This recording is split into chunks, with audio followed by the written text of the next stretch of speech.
Welcome into Duval Daily, presented by GenJag.com. I'm Jordan DeLugo. Thanks so much for tuning in here on Friday, February 21st.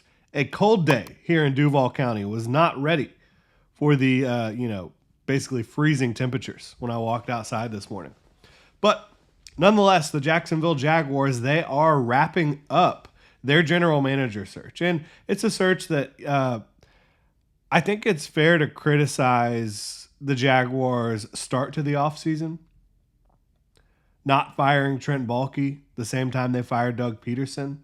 I think that had they fired Baalke at the same time as Peterson, they would have had a GM for the last couple weeks, quite frankly. I think that that's where they would be at. And that would give them more time as a complete staff to prepare for the combine, to prepare for free agency, to prepare for the draft, right? That's true. But it's also true that the Jaguars have a full staff right now.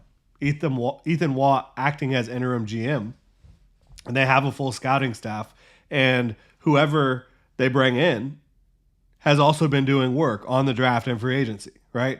So it's not that you're starting from scratch. It's that you're having to compare notes and get this vision for what you want to be looking for, right? And I would guess part of the interview process, quite frankly, has at the forefront is like, how are we addressing this offseason personnel wise, right? I think that's a big part of it. Not the only part of it, but that's probably a very big part of it for the Jaguars.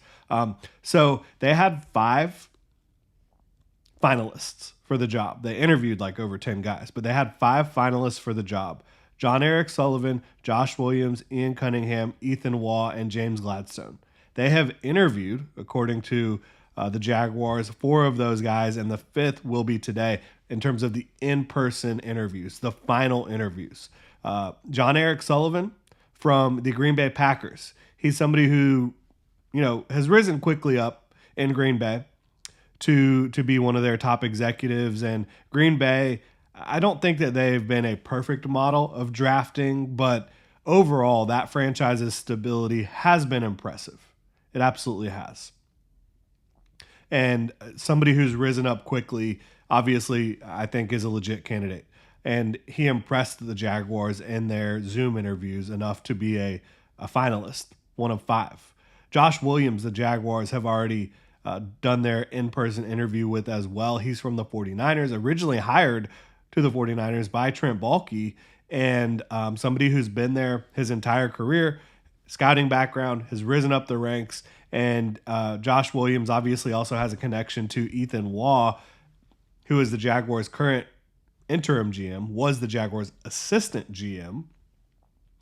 Both of those guys worked with Trent Baalke in San Francisco. Both of those guys were in San Francisco for a long time. Ethan Waugh and Josh Williams, while they have worked together for a number of years before Ethan Waugh came to Jacksonville, they're now competing for the same job, which is definitely interesting. Ian Cunningham, Chicago Bears assistant GM. He is the hottest name out there. He's a name that a lot of teams have been really interested in. A lot of fan bases have been really interested in. Why? Well, since he's been in Chicago, they've completely remade that roster, and I think it's a good roster, right? I did a Chicago Bears 7-round mock draft and offseason preview earlier this week on Rogue Football. If you're looking for more NFL draft content, check out Rogue Football. But I think what they've done in Chicago has been really impressive. The trades they've made, the way they've built that roster out, all they got to do this offseason really is kind of upgrade the interior of the offensive line, which they've got free agents, right? They've got 3 free agents in there. So Ian Cunningham, Philly, Baltimore, last couple years in Chicago as the assistant GM, and again, I think that roster is really close. Now they're in a tough division, so that's kind of the difficulty there, being in a division with Green Bay, Detroit, Minnesota. That's a tough gig, right? And then again, Ethan Waugh, completed his interview yesterday. Jaguars assistant GM and interim GM, former assistant GM. And now I look at this as like probably this whole process was a little bit of an interview process for Ethan Waugh, but then doing the formal interview as well. And I think he's a legitimate candidate for the Jags. I do. And he's in scouting certainly, but he's also a process oriented guy. I think the Jaguars have improved processes. I think the Jaguars have done better in the draft the last couple years since he's been here than they were doing prior. Certainly, from a process standpoint, we've talked about that quite a bit. And James Gladstone from the Los Angeles Rams will be today. I think Gladstone, another very popular name. You look at what the Rams have done under Les Snead. You look at James Gladstone, all his opportunities to get in front of the camera and talk to the media. He seems like an incredibly smart guy. And the Rams have had different iterations of this football team under Les Snead and Sean McVay. And James Gladstone has been a big part of the scouting process. And he's been a big part of that organization's ability to remake the defense in like 2 years. They had an old veteran defense, had retirements, had guys leaving, and they remade that defense incredibly well, right? They identified Puka Nacua. They identified Cooper Kupp before that. Their running back talent they've identified. That's a organization that's also shown the ability to pivot in a big way. They changed their offensive identity from an outside zone, wide zone team to a power rushing team, and they were able to, Sean McVay had this plan, and they were able to execute from the personnel side, going and getting all those big uglies on the interior. So James Gladstone's legit as well, and it's possible that you could get this announcement tonight. Again, James Gladstone is the only one interviewing today. 4 other guys were interviewed already. James Gladstone's the final interview. You could get the announcement tonight. Could get it tomorrow. I would say Sunday at the latest. My expectation is you'll probably hear tomorrow, whether that's from the Jaguars directly or one of the big national guys, or maybe somebody breaks it locally. We'll see. But it's possible it's tonight. I'm hoping it's tonight, right? That would be excellent. But for me, I have James Gladstone and Ian Cunningham kind of at the top, but I think this is a great list of candidates. I think the Jaguars are looking in the right places. Are they a little bit behind in terms of the organization of it all? Maybe. And how does the staff come together? Certainly whoever the general manager is, unless it's Ethan Waugh, will want to bring in some of their own staff. And will that happen before the draft?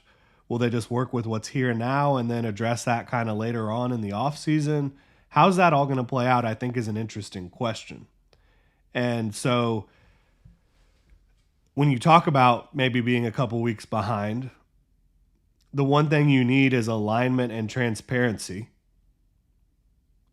You can't have dissension within the ranks. This has to be full steam ahead, everybody on board, everybody supporting each other. Alignment, transparency, and someone who knows how to find and identify talent and build a roster, right? Those are going to be the critical aspects of making sure they nail this offseason. The draft is in about 2 months. The combine's next week. Free agency is in 2.5 weeks. And now, look, being at the combine is more about meeting with people,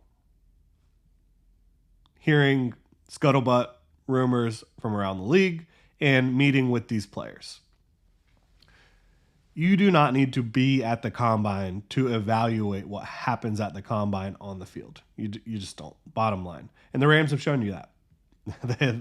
Their top guys don't go to the combine. So free agency, though, is in 2.5 weeks. So that plan has to come together incredibly quick with this new general manager, whoever it may be.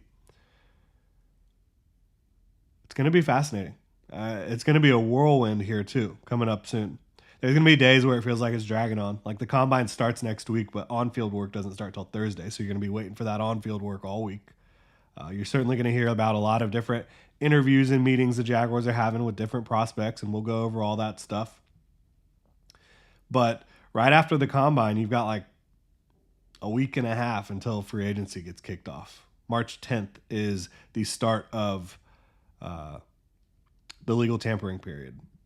The Jaguars, they have a couple free agents that are kind of a big deal. That's going to be interesting to see what happens with Brandon Sheriff, Andre Sisco.